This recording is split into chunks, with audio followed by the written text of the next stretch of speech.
Hi! Welcome back to my YouTube channel, and for today's tutorial, ituturo ko sa inyo kung paano nga ba gamitin ang quick snap sa ating Instagram. But first, can you subscribe to my channel and don't forget to hit the subscribe button and the bell to notify you for my new updates. And if you want to learn more, just keep on watching and let's start. So ayan guys, for today's video, make sure na updated yung Instagram app na gagamitin natin. So kung hindi pa yan updated guys, pwede tayong mag-update sa Google Play Store para sa mga Android users and sa App Store naman para sa mga iPhone users. So i-open lang natin guys ang ating Instagram. And then pagka-open guys, may two ways tayo kung paano makakapag-send ng quick snap. So mula dito sa newsfeed, pwede nating itap yung add button na nandito sa middle part. And pag tinap nyo yan guys, may lalabas dito na quick snap. And dito naman guys, yung pangalawang option kung paano tayo makakapag-send ng quick snap. So punta lang tayo sa Messenger or sa messages ng ating Instagram. And dito guys, pag nandito na kayo, i-swipe nyo lang papunta sa right. And automatic guys, pwede na din tayong makapag-send ng quick snap dito. So yung quick snap guys is para siyang photo or picture na ika-capture natin, and automatic guys, once na click natin yung shutter button, masasend na agad siya dun sa mga person na inad natin sa ating quick snap. So for example guys, is add ako ng person na pagsasendan ko ng quick snap. So dito, ang minimum nga pala guys is 2 persons only. So makapag-create tayo ng friends with a minimum of 2 person na kasali dun sa quick snap na sasenda natin. So pili lang tayo guys ng dalawa.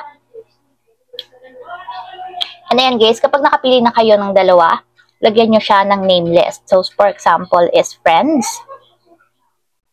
Para hindi kayo malito guys, lagyan nyo ng name list. And kapag meron na siyang name list, itap nyo na yung create list. And then guys, nakapag-create na tayo ng isang group. So dito guys, ito yung ating group kanina. So yung friends. So once guys na magka-capture kayo or ipipindutin nyo yung shut button or shutter button, automatic yan guys, magsasend to dun sa kanila, dun sa mga person na pinili natin. And dito nyo guys makikita yung mga sinendin nyo sa archive. And ayan guys. So magsasend pa ako ng iba. So meron pa ako ditong ibang group guys. So, dito naman sa group na ang name list is kin. So, pindutin lang natin yung shutter button. And ayan guys, dire-diretso lang yung pagsasend yan dun sa dalawang person na sinama natin dito sa group list. And ayan guys, iba-iba to ng group kada shutter button. So, ito yung kin. So, may 2 person din siya dito na kasama. So, sa friends, meron din siyang 2 person na kasama. And ito, friends na isa is meron din siyang 2 person na kasama. Yan o. Mabilis siyang mag-send guys. Kada pindot ng button is nagsasend agad yung quick snap natin dun sa mga person na sinanda natin. So, dito nyo lang siya guys mag-view sa archive.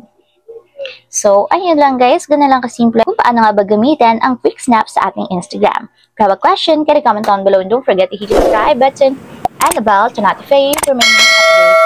And thank you for watching!